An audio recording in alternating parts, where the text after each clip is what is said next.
What's up, Vibranium Squad? Squad up today, because in this video, we gonna have this discussion about the Spider-Man leaving the Marvel Cinematic Universe.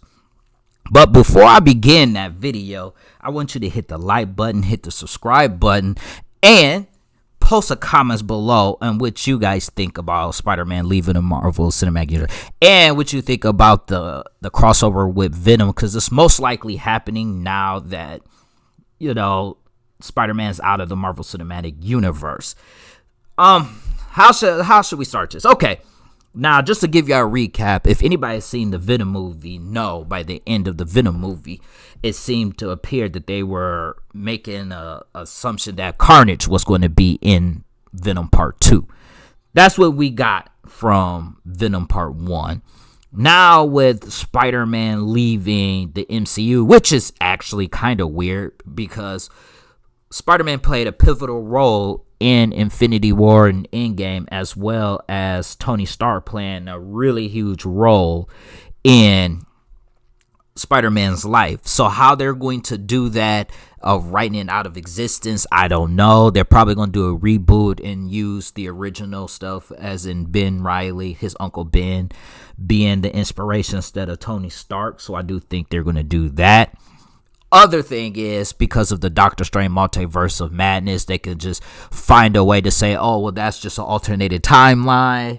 I mean, there's multiple ways they can do that. But we're going to get into that Maximum Carnage, because from what I think is going to happen is they're going to probably call Venom 2 Maximum Carnage and somehow have Spider-Man in it. But it's probably going to be like a different version from the comic books that we're all used to seeing.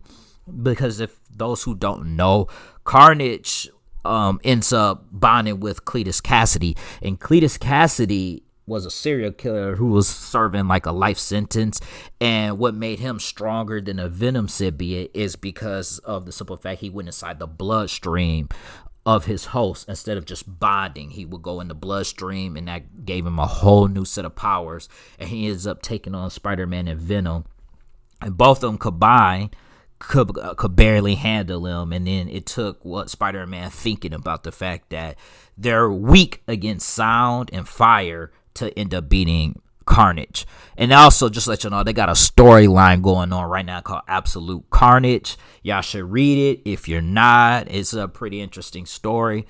But let's get into why why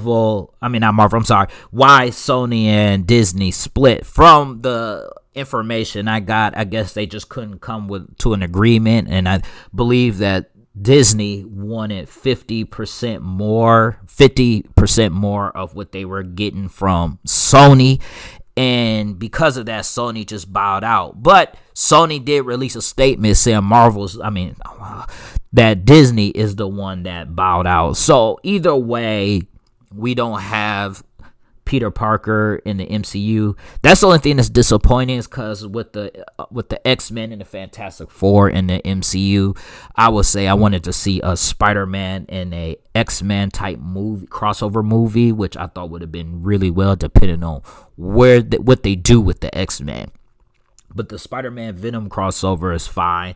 I think they were talking about, Sony was talking about doing a Sinister Six type movie. So that's another way they could introduce Spider-Man and the Sinister Six fighting Spider-Man. But the possibilities are open. I'm not sure if they're going to keep the same cast of characters from the MCU, like Zendaya playing MJ, or they're going to just do a whole new cast, because like I said, all of this is going to be a little weird, but we're going to have some fun about it, because I'm not really a big Spider-Man fan per se, but I was a fan of the old Sega game Maximum Carnage, and I was a fan of the storyline Maximum Carnage. So we're going to see how they do it, because obviously the Venom symbiote doesn't bond with Spider-Man in the movie universe. So I'm not sure how they're going to do it. But how the MCU presented it is that Spider-Man was operating for a while, for probably about a year before he meets Tony Stark. So my guess would be that if they do that Spider-Man Venom crossover, they could just easily just say, well, he was already operating before he met Iron Man, and During that, he ends up meeting and bonding with the Venom symbiote. But when we see the Venom symbiote in the movie, which it was an alien and it came down, and it came from space and stuff, they could just say, well, it happened this way because of what Spider-Man did and all that. Like, Spider-Man shot in space and then it came back and it ends up bonding with Eddie Brock after being kidnapped by, man, I forgot that dude's name. I gotta rewatch that Venom movie, actually. But they have different ways that they can handle this whole crossover, even though they should have just made it easier and put Venom in the MCU, because Venom is one of Spider-Man's most popular anti-heroes, because he starts off as a villain, but then he's an anti-hero, and then he's back to a villain. So Venom does many different things, and he's many different types of characters. But for the most part, the most popular Venom is Eddie Brock. I wish that the Flash Thompson Venom wouldn't have been called a different name. They needed to get creative with that. And I wonder, are they going to put that Venom, Agent Venom, into the Sony version? Because you got Eddie Brock Venom, then you got Agent Venom, and we don't know how they're going to handle Flash Thompson in the Sony version. And I know fans are going to be a little upset, and I know fans are out here trying to boycott Sony and like Sony is over and all that, but you never know. The Spider-Man Venom crossover may actually be pretty good. Again, we're not 100% sure, but Spider-Man is a character that could stand on his own 2 feet anyway without all the other characters, because he's simply the flagship character of Marvel. Even though technically Marvel didn't really have a flagship, but because of his popularity, he ended up becoming the unofficial flagship. So every comic book will have his picture on it, a Spider-Man picture. And so he can stand on his own 2 feet. And it's kind of a little awkward when you also think about it, because they had when they were Sony and Sony, God, I keep messing these two up for some reason. Jesus. But Disney, my bad.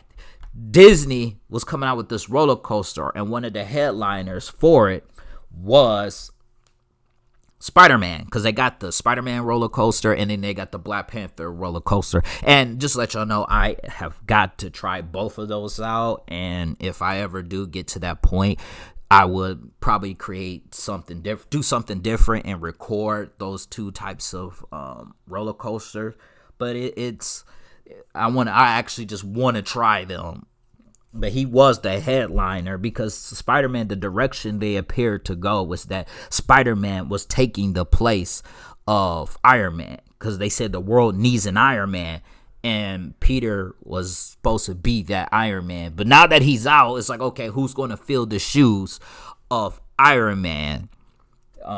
Because I know people are going to be upset if it's Captain Marvel. Like, they're just going to throw a hissy fit. Like, oh my God, why I gotta be her? Oh my God, they just being political. And I'm going to get into that political stuff later, as far as I have upcoming video about politics and comic books, but I won't dive too much into it.